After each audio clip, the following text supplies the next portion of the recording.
Nós estamos hoje encerrando a série Levando Jesus a Sério.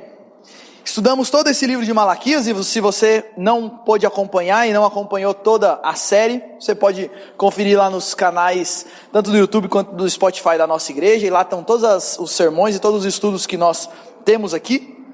Então nós conversamos durante os últimos domingos sobre o livro de Malaquias e que ele nos chama a levar Jesus a sério em todos os aspectos da nossa vida. E eu quero então estudar com você esse último texto de Malaquias que fecha o livro de Malaquias, trazendo uma esperança muito profunda para todos aqueles que levam Jesus a sério. Então eu quero ler com você Malaquias capítulo 3, a partir do versículo 13, que diz o seguinte: Deus falando para o povo: as vossas palavras foram duras para mim, diz o Senhor. Mas vós dizeis, que temos falado contra ti? Vós dizeis, inútil é servir a Deus. Que nos aproveitou termos cuidado em guardar os seus preceitos e em andar de luto diante do Senhor dos Exércitos?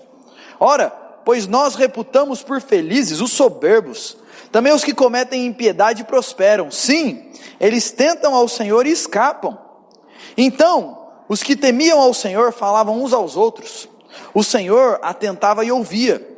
Havia um memorial escrito diante dele para os que temem ao Senhor e para os que se lembram do seu nome.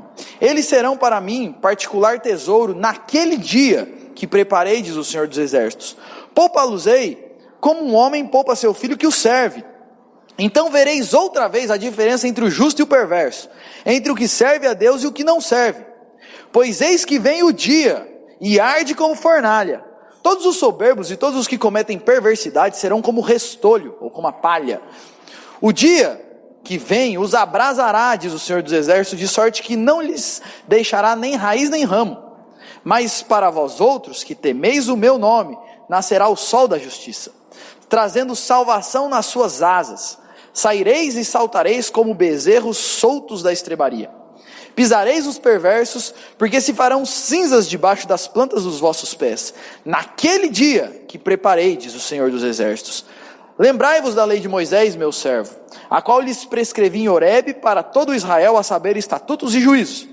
Eis que eu vos enviarei o profeta Elias, antes que venha o grande e terrível dia do Senhor. Ele converterá o coração dos pais aos filhos e o coração dos filhos aos seus pais, para que eu não venha e fira a terra com maldição. Quero começar fazendo uma pergunta para você.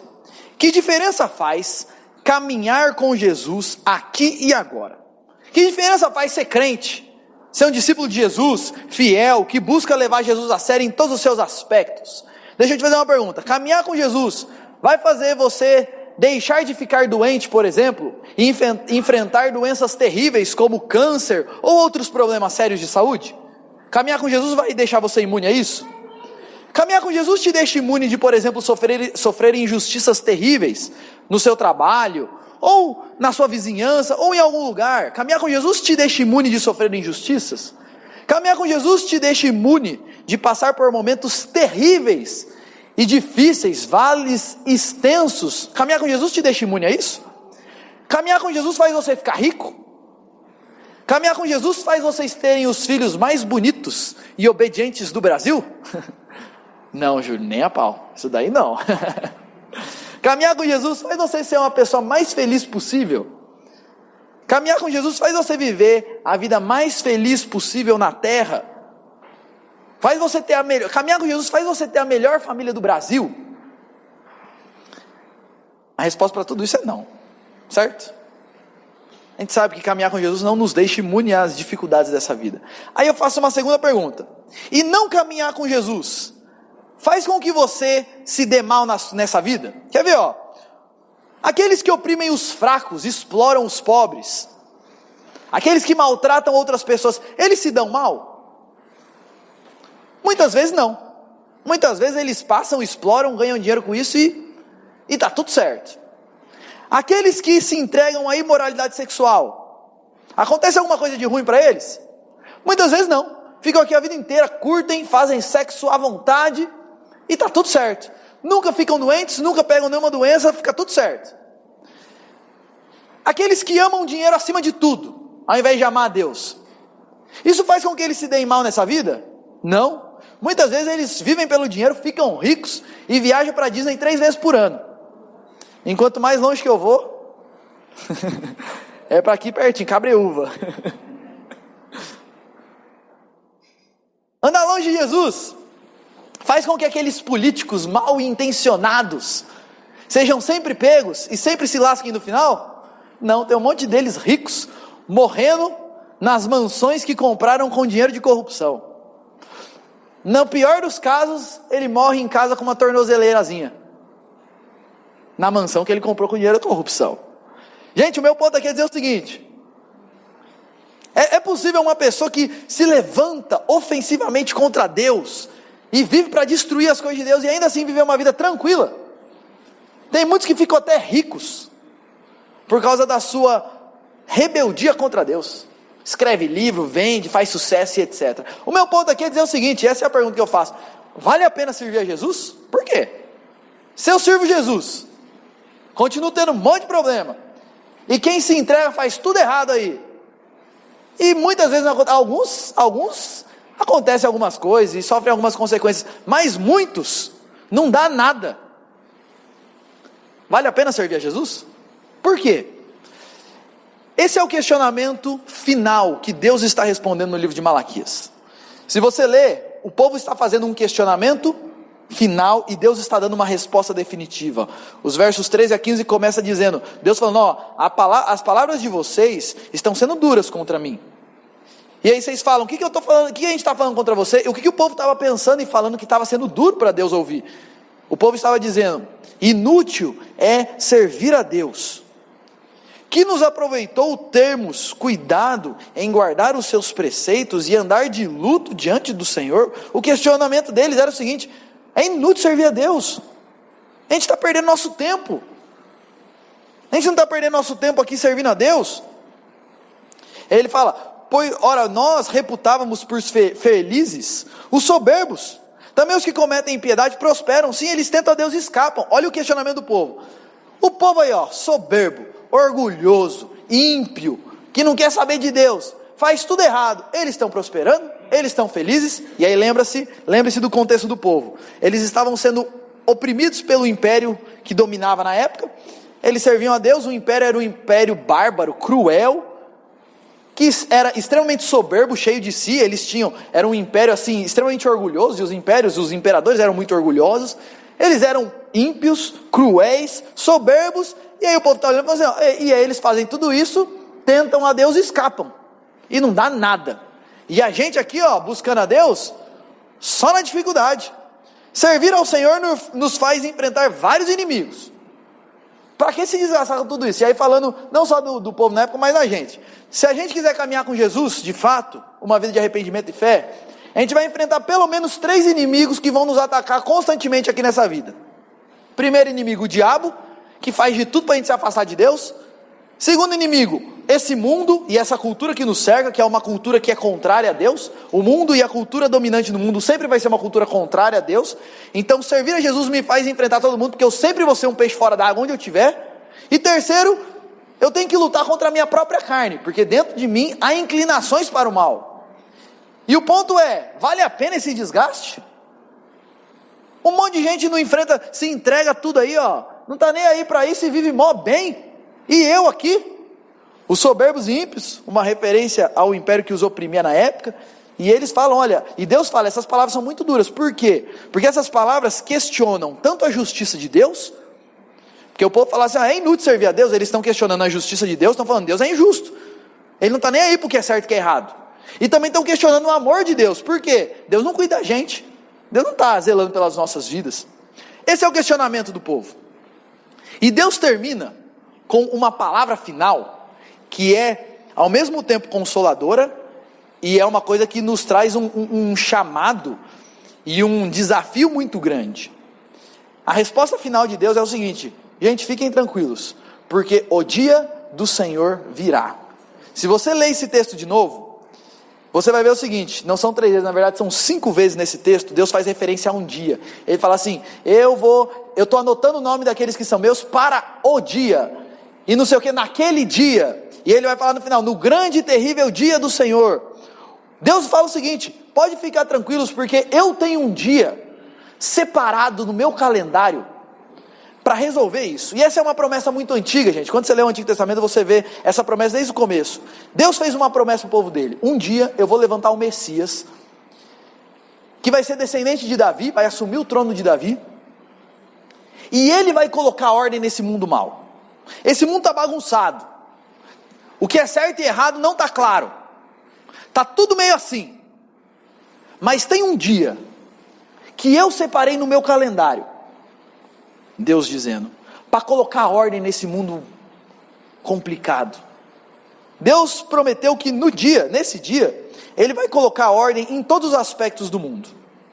Tanto nos problemas que existem nesse mundo de ordem moral, social, por exemplo, crimes e coisas assim. Já sofreu alguma injustiça? Já passou por alguma situação que você fala, miserável, fez errado e ainda saiu tudo tranquilo? Deus fala o seguinte: eu tenho um dia reservado para resolver essas coisas, pode ficar tranquilo. Eu tenho um dia que todo mundo vai prestar conta para mim. Além disso, esse vai ser um dia onde Ele vai colocar ordem nas coisas desse mundo que estão fora. Por exemplo, o nosso corpo, ele está em desarmonia, a gente envelhece, a gente fica doente. Ele fala, eu tenho um dia para colocar ordem nisso também. Eu tenho um dia para colocar ordem nesse monte de pecado que tem por aí. Eu tenho um dia reservado para isso. E na Bíblia, esse dia é chamado de várias formas.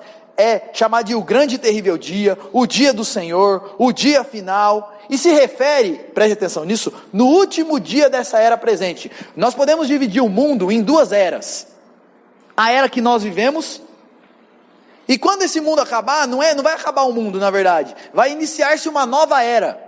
E quando Deus fala o grande dia, o grande e terrível dia, que dia é esse? É o dia que está no meio dessas duas eras. É o dia que encerra a era presente e começa a era futura. Esse é o grande e terrível dia do Senhor. Deus preparou o mundo para julgar. Deus preparou um dia para julgar todo mundo. Mas esse é o ponto que Deus está levantando. Esse dia não é agora. Esse dia ainda não chegou. Não adianta a gente querer ficar fazendo justiça hoje, porque Deus não prometeu que vai fazer justiça hoje. Já ouviu alguma vez as pessoas dizendo o seguinte: aqui se faz, aqui se paga? Verdade ou mentira? Mentira. Não é aqui que a gente vai pagar. Existe um dia reservado por Deus para colocar ordem nesse mundo, e até aquele dia nós vivemos aqui pela fé nesse Deus, esperando esse dia chegar, quando finalmente vai ficar claro que vale muito a pena se arrepender, crer e viver para Jesus. E como será esse dia? E esse texto vai nos dizer, e vai nos dar aqui 3 características de como vai ser esse último dia. Esse texto que nós lemos de Malaquias é Deus descrevendo como vai ser esse último dia. E ele diz o seguinte, eu quero aqui trazer 3 características, e essa é a minha palavra hoje, as características desse último dia. 3 características e como nós nos preparamos para o último dia. A partir do versículo 16, o texto vai nos mostrar o seguinte: como vai ser o último dia? Deus vai poupar aqueles que são dele. O texto diz o seguinte: então os que temiam ao Senhor falavam uns aos outros. E aqui ele está dizendo o seguinte: essa nação de Israel, estava todo mundo lá achando o seguinte: esse negócio de buscar Deus não está com nada. A gente busca Deus e a nossa vida continua uma desgraça. Mas dentro do povo tinha alguns que temiam a Deus. E eles faziam como que pequenos grupos de pessoas que temem a Deus, e eles estavam conversando sobre as coisas de Deus. O texto não fala sobre o que eles falavam, mas provavelmente era um povo, e eram grupos que tinham na época, de poucas pessoas que permaneceram fiéis ao Senhor, que se reuniam para conversar sobre as coisas de Deus e se encorajar. Gente, a gente vive nesse mundo complicado, a gente vive numa sociedade que ninguém quer saber de Deus, mas vamos ficar firme, vamos caminhar com Deus, vamos servir a Jesus, Ele é tudo que a gente precisa, vale a pena servir a Ele. Eram grupos que muito provavelmente na época, eram tidos como pessoas bitoladas, como pessoas que, esses crentinhos aí, esses santinhos que quer ser mais santo que todo mundo, eram esses grupos, que temiam a Deus e se reuniam para buscar Deus. Deus fala 4 coisas sobre esses grupos. Ele vai dizer o seguinte, olha que bonito: enquanto essas pessoas estavam reunidas, Deus os atentava e os ouvia. O Senhor os atentava e os ouvia. Enquanto ninguém dá atenção para eles, enquanto ninguém está nem aí para aqueles que de fato buscam a Deus, Deus está no meio deles, atentando, ouvindo, prestando atenção no que eles estão dizendo. Isso é lindo, porque o que Deus está falando aqui é o seguinte: vocês podem não ter o favor das pessoas, mas vocês têm o meu favor. Vocês podem não ter a atenção das pessoas, mas vocês têm a minha atenção. Todo mundo pode olhar para vocês e achar vocês uns bestas, mas eu olho para vocês e falo, esses fazem parte do meu povo. Ele continua e ele diz o seguinte, o Senhor atentava e ouvia, ele continua, havia um memorial escrito diante dele, para os que temem ao Senhor, e para os que se lembram do seu nome. Olha que lindo isso daqui, fala que Deus fez um memorial. O que é um memorial? É uma coisa que você escreve para você se lembrar depois. É como assim, Deus está lá no meio daquela reunião, e Deus está com um papelzinho anotando o nome dessas pessoas. Júlio, Elias, Ivan, esse daqui me teme. Essa é a ideia de um memorial, para que eles se lembrem do seu nome no futuro, para que se lembrem do seu nome quando? Aqui ele está falando do dia do Senhor, e aqui esse memorial é chamado em outros lugares da Bíblia, de livro da vida. Essa é a ideia aqui, a Apocalipse 3:5 vai dizer o seguinte, o vencedor, aquele que caminhar com Jesus até o fim, será assim vestido de vestiduras brancas, ele vai ser purificado por Jesus, e de modo nenhum apagarei o seu nome do livro da vida, pelo contrário, confessarei o seu nome diante do meu Pai e diante dos seus anjos. Olha que coisa linda, Deus está dizendo o seguinte, eu estou ouvindo aqueles que me temem, e eu vou escrever o nome deles, de caneta permanente aqui, para que no último dia, naquele dia, eu vou ter a relação daqueles que são meus, e o nome deles vai estar lá. Ele continua, no versículo 17 e 18, dizendo o seguinte, e eles serão para mim, particular tesouro, naquele dia que preparei, diz o Senhor dos Exércitos. Olha que promessa linda, e naquele dia, pensa num tesouro que você tem, que você está guardando para um dia, para uma joia que você tem para usar numa ocasião especial, e é uma joia muito preciosa, você guarda aquilo com todo carinho, com todo amor, com todo zelo. Deus está dizendo o seguinte, eu estou guardando o meu tesouro para a nova era que vai se iniciar, e sabe qual que é o meu tesouro? Aqueles que me temem. Isso daqui é uma coisa bonita, porque quando a gente tem um tesouro precioso, a gente guarda com todas as nossas forças. Quem nos garante para esse dia não somos nós, é o Senhor que está nos guardando como seu particular tesouro. E ele vai continuar dizendo o seguinte, não só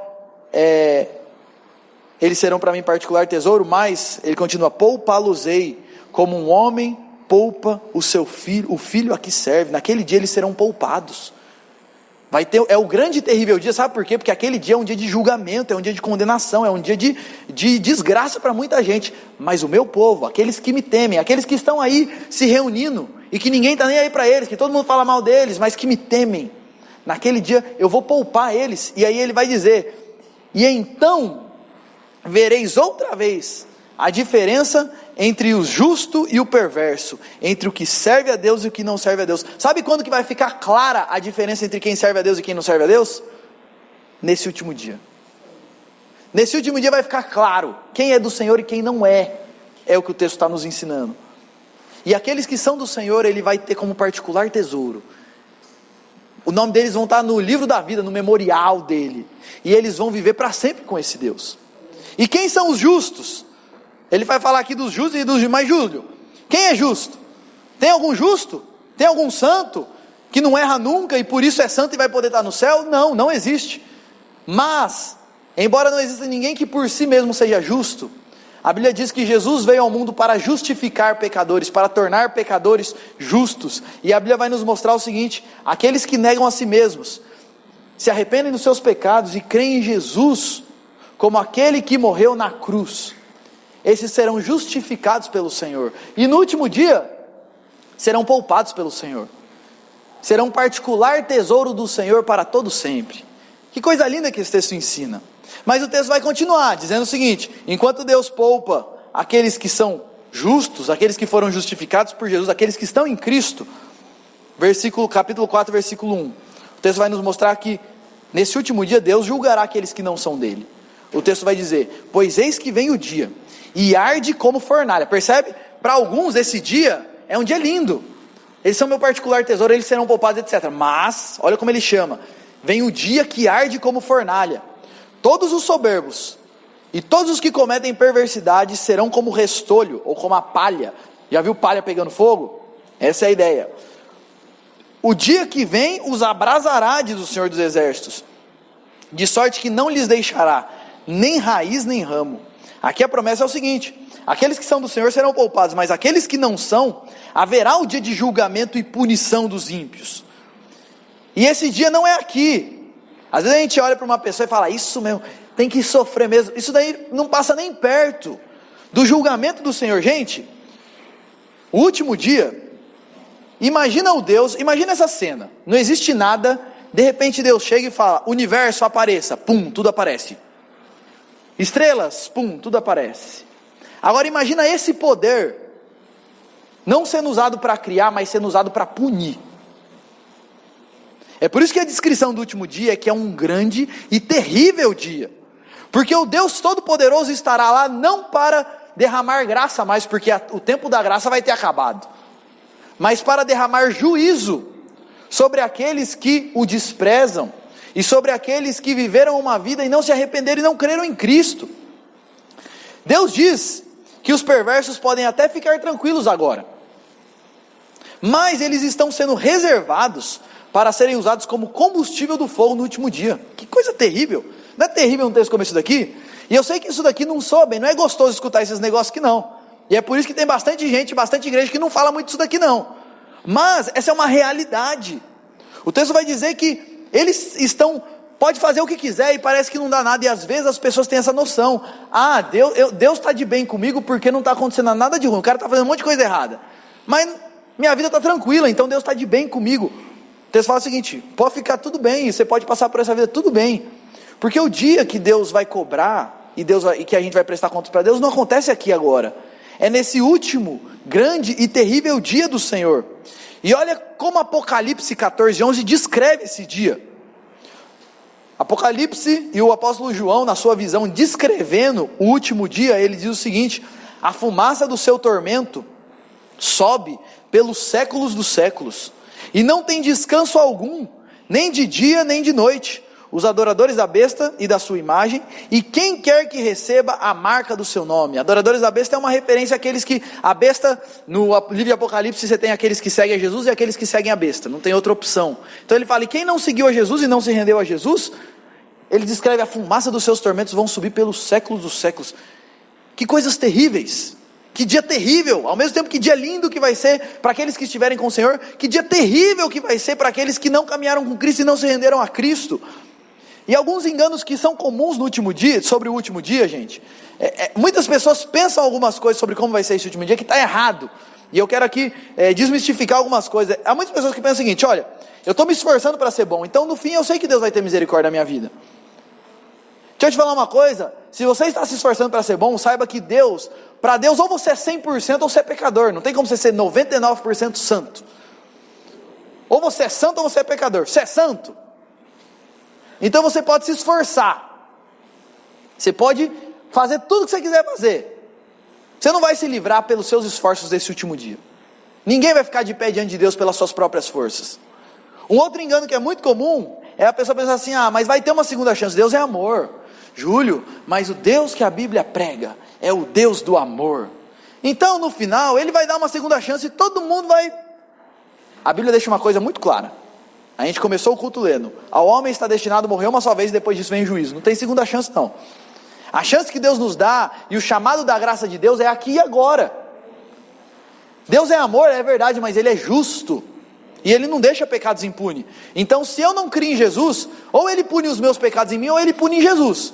Quando eu me arrependo e creio, Ele pune meus pecados em Jesus. Se não, sou eu mesmo. E aquele último dia vem para cima de mim. Outra coisa que, engano comum, Júlio, vai ter uma segunda chance, porque eu vou reencarnar. É assim, eu vou morrer, e se eu for muito mal, eu vou voltar para essa vida já com... Aí eu vou voltar sofrendo algumas coisas, e aí eu tenho que me esforçar.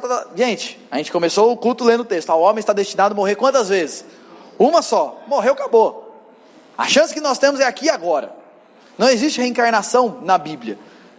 Esse dia nós morremos, e nós estamos esperando esse dia.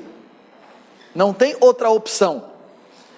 Há muitas pessoas que pensam o seguinte, não, eu sei que vai ter um tempo de castigo, Júlio. Se eu fiz coisa errada, eu vou para um lugar que eu vou pagar meus pecados, até eu ser purificado e depois eu vou para o céu.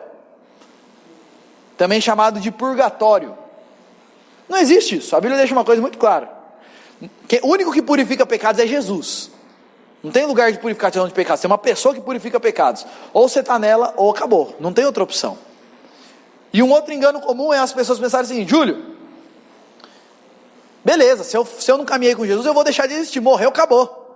Morreu, game over. A gente lê o texto: a fumaça do seu tormento sobe pelos séculos dos séculos.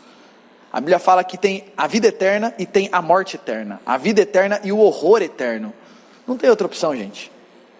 E não tem esse negócio de deixar de existir. A Bíblia é muito clara. E mais uma vez, eu sei que esse não é um assunto gostoso da gente escutar, mas é a verdade. E é isso que a Bíblia traz para nós. E essa promessa é para quem, Júlio?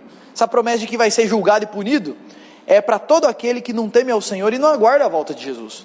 Para todo aquele que pode até ser profundamente religioso. Eu coloquei lá, mesmo aqueles que... Eu sou profundamente religioso, eu estou na igreja, eu ouço de Jesus desde que eu nasci. Ok, isso não garante nada, porque quem salva não é a igreja, quem salva é Jesus. E se você não se arrepender e crer nesse Jesus, você pode ter nascido na igreja e morrido na igreja, você está indo para o terror eterno. Porque o único que salva é a pessoa de Cristo Jesus. Essa promessa é para todos aqueles que não estão em Cristo, por mais que esteja na igreja. Eu lembro uma vez uma frase que eu li em algum lugar que diz o seguinte: uma pessoa chegando e dizendo: eu não entendo o que aconteceu com tal pessoa.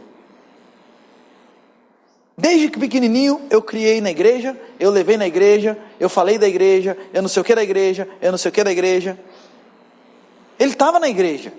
E aí a outra pessoa respondeu para ela: o problema é que ele estava na igreja, mas não estava em Jesus.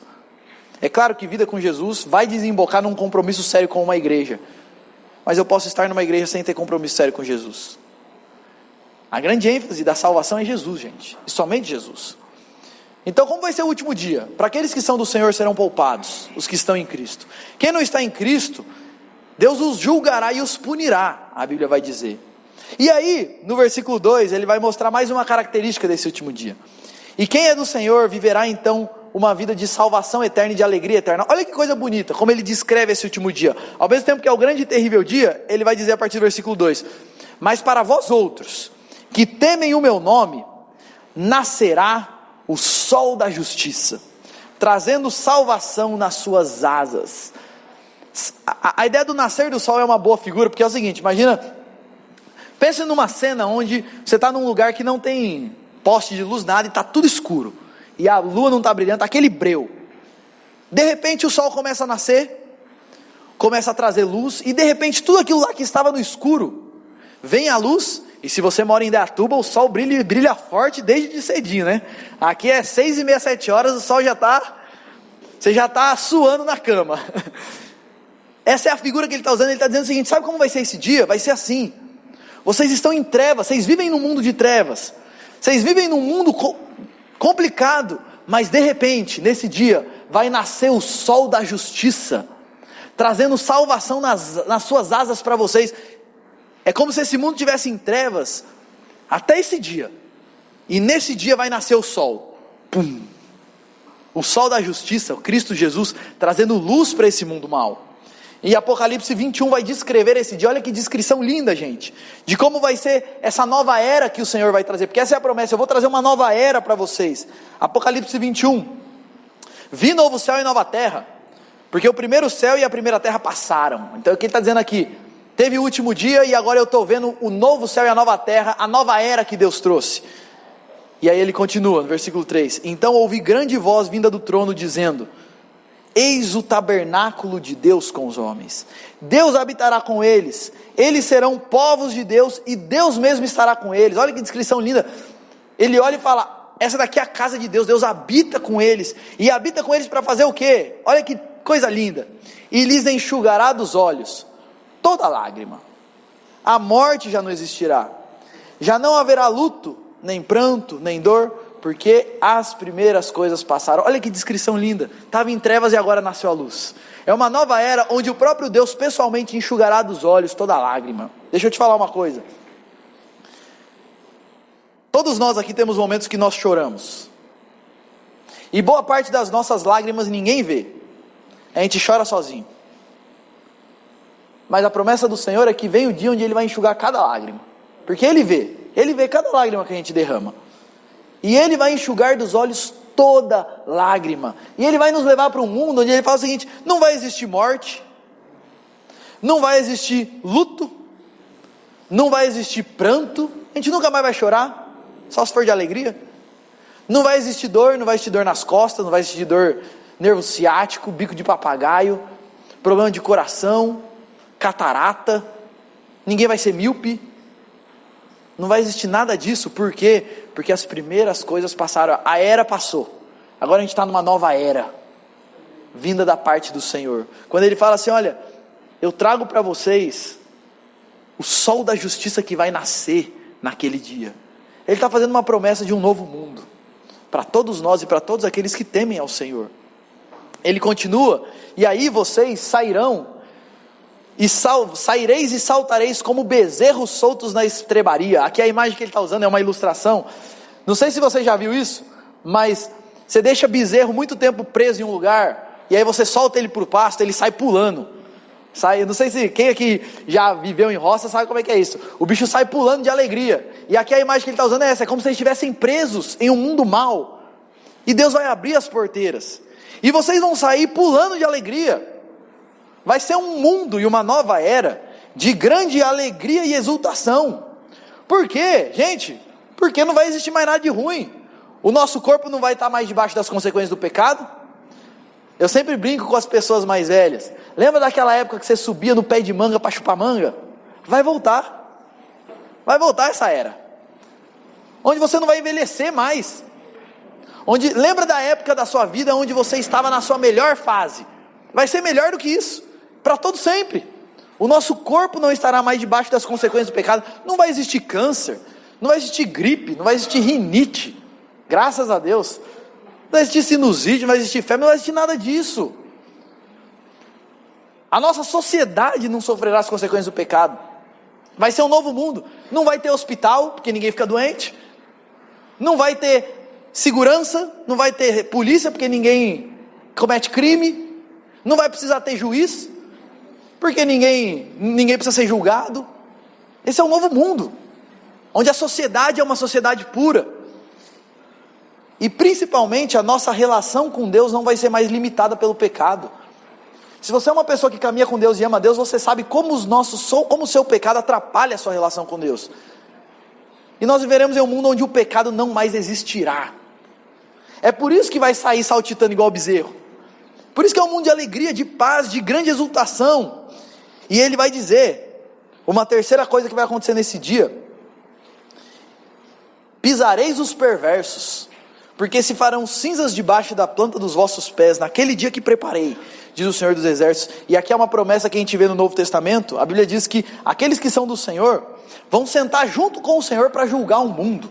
Olha que coisa doida, que a gente vai julgar junto com o Senhor, até mesmo o diabo e os anjos maus. E assim toda injustiça sofrida vai ficar para trás. Essas são as promessas de Deus para esse último dia. O dia do Senhor virá, e esse dia vai ser terrível para alguns, e maravilhoso para outros. Para alguns vai ser a fornalha que vem ardente, e para outros vai ser o sol que nasce depois de uma noite longa, mas o sol vai nascer. Essa é a promessa do Senhor. E esse texto vai terminar dizendo o seguinte: ok, e como nós nos preparamos para esse dia? Como nós nos preparamos para o dia do Senhor que virá? Ele vai dizer duas coisas.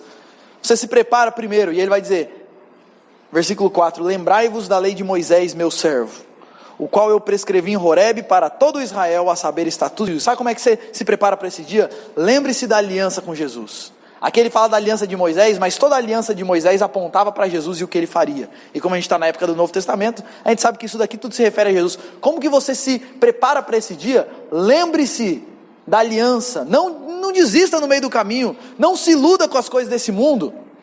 Continue caminhando com Jesus. Sabe qual é a maior evidência de alguém que realmente se arrependeu e creu em Jesus? É que ele continua se arrependendo e crendo o resto da vida dele. Continua caminhando com esse Jesus, se entregando a ele a cada dia. Então ele vai dizer, lembre-se da aliança firmada com Cristo, até o último dia. E além disso, e esse texto termina com uma promessa, que já se cumpriu na verdade, e ele fala, eis que eu vos envio o profeta Elias, antes que venha o grande e terrível dia do Senhor. Ele converterá o coração dos pais aos filhos e dos filhos aos pais, para que eu não venha e fira a terra com maldição. Elias foi o grande profeta do Antigo Testamento. Ele é considerado o representante dos profetas do Antigo Testamento. E Deus fala: eu vou mandar para vocês de novo Elias, um grande profeta, que vai preparar vocês para o meu grande e terrível dia. E quando a gente lê Mateus, a gente sabe que esse profeta, o profeta Elias, na verdade é João Batista, mandado pelo Senhor, no mesmo espírito do profeta Elias. A ideia não é que Elias reencarnou, não tem nada a ver com isso. A ideia é que assim como Elias foi o grande profeta do Antigo Testamento, João Batista é o último desses profetas, que vem para chamar o povo para o arrependimento e para a fé. A pregação de João Batista é: o dia está chegando, o rei está vindo, arrependam-se e creiam. Como nós nos preparamos para esse dia? Lembrando da aliança com Jesus, e nos arrependendo e crendo no Cristo que morreu por nós para nos trazer salvação. Gente, há muitos que professam crer em Jesus, mas com o tempo se esquecem da aliança. Com o tempo vão deixando isso de lado. Eu conheço quantas pessoas assim que entenderam Jesus e começaram a caminhar com Jesus. A caminhada durou 1 ano. Depois, aparece na igreja de vez em quando, mas deixou a aliança de lado. Esqueceu. Passou. E a Bíblia vai nos mostrar que há 2 coisas principais que fazem as pessoas deixarem a sua aliança com Jesus. São elas: o sofrimento. Quantas pessoas passam por sofrimentos e após passar por um sofrimento, deixa a sua vida com Deus de lado? Quantas pessoas você conhece que abandonou a fé em Jesus depois de terminar um namoro, um noivado, um casamento? Quantas pessoas você conhece que depois de enfrentar uma doença difícil, a perda de alguém querido, deixa Jesus de lado? O Senhor está dizendo: lembre-se da aliança. Você está passando por sofrimentos? Lembre-se da aliança. Continue firme, o dia vai vir. Calma, tenha paciência. Vai chegar o dia ainda onde vai ficar claro que vale a pena servir ao Senhor. Tenha paciência. E a outra coisa que faz com que as pessoas deixem a aliança e o compromisso com Cristo são as ilusões e os prazeres desse mundo.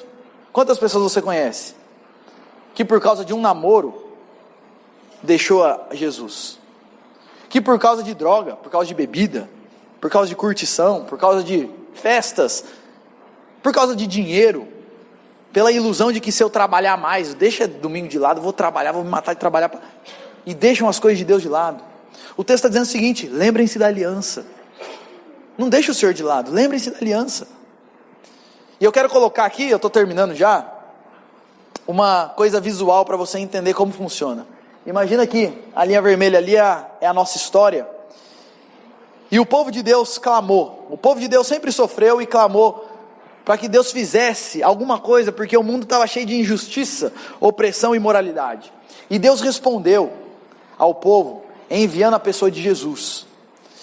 A resposta de Deus ao clamor do povo dele vem em 2 etapas. Primeiro, Jesus veio, e Jesus veio pregando boas notícias, pregando a libertação, anunciando a graça dele. Esse Jesus já veio e essa graça está sendo anunciada, e a gente continua anunciando essa graça largamente.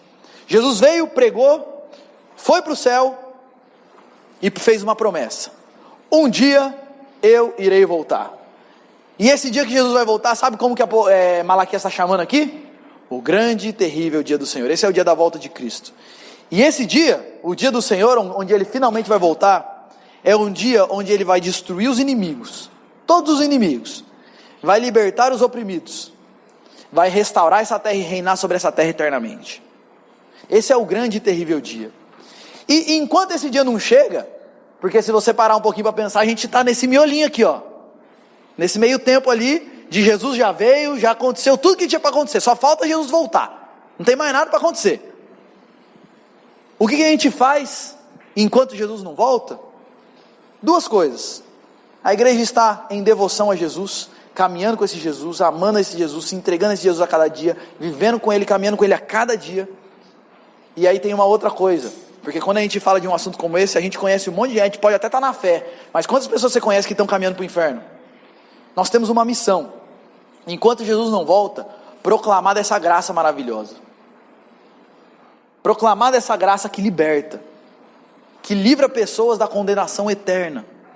E esse é o nosso papel enquanto Jesus não volta, é estarmos aqui em devoção a Jesus e em missão, levando essa graça que transforma as pessoas à nossa volta. Então eu quero terminar colocando algumas coisas finais aqui, algumas reflexões finais. Vale a pena servir ao Senhor? Com certeza. com toda certeza. Mas os resultados visíveis não virão aqui e agora. Se você espera servir ao Senhor porque isso de alguma forma vai te trazer uma vida mais confortável de quem não serve ao Senhor, esqueça. Os resultados visíveis da caminhada com Jesus não vêm aqui e agora. A única coisa que vem aqui e agora é a gente desfrutar da presença invisível do Senhor. Isso sim. Quando a gente se entrega a Jesus, a gente passa já a desfrutar de algo, só que não é visível para os outros. A gente experimenta isso internamente. Mas a gente desfruta da presença invisível e poderosa de Cristo nas nossas vidas. Mas aqui e agora, os resultados visíveis não acontecerão. Mas Deus separou o dia do acerto de contas. E enquanto esse dia não chega, a gente vive aqui, e a Bíblia vai usar essa ilustração como peregrinos. Porque o que é um peregrino? É alguém que está de passagem em um lugar, mas ainda não chegou em casa. Esses somos nós na terra. E é por isso que eu falo para você, não finque raiz nesse mundo aqui não. Não finque raiz lá, não ache que a sua empresa é tudo na sua vida não. Que a sua família é tudo na sua vida. Tudo isso daqui vai passar, vai acabar. Nós somos peregrinos nessa vida, caminhando e servindo ao Senhor, esperando e vivendo pela fé naquilo que Ele prometeu para nós e naquilo que está para vir. E a pergunta que eu faço para você é o seguinte: você tem esperado ao Senhor em devoção? Ou você já se esqueceu da aliança? Como você tem se preparado para esse último dia? Você tem esperado o Senhor em devoção a Ele? Outra pergunta que eu faço é: você tem aguardado ao Senhor em missão? Quantas pessoas à sua volta que não sabem disso?